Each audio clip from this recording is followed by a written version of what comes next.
dia mba hahafantaran'ny olona indrindra fa ny tanora ny mpianatra mikasika an'izany hoe teatra malagasy mikasika an'izany hoe troupe Jeannette satria troupe Jeannette zao ny enina amby valopolo taona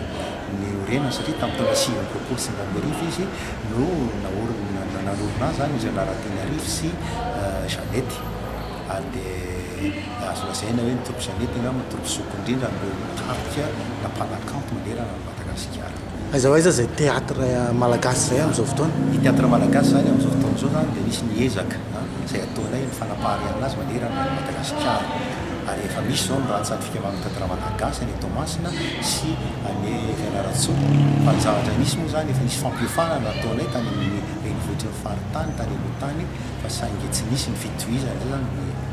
lafindray izay nampalahelo fa raha ny eto Antananarivo manokana zany diniana dia anisan'ny anankiray lesoka amin'izay dia ny tsy fisian'ny toerana filalovana zany hoe ny teatra mihitsiny zany araka famarita azy hoe toerana fampisehoana satria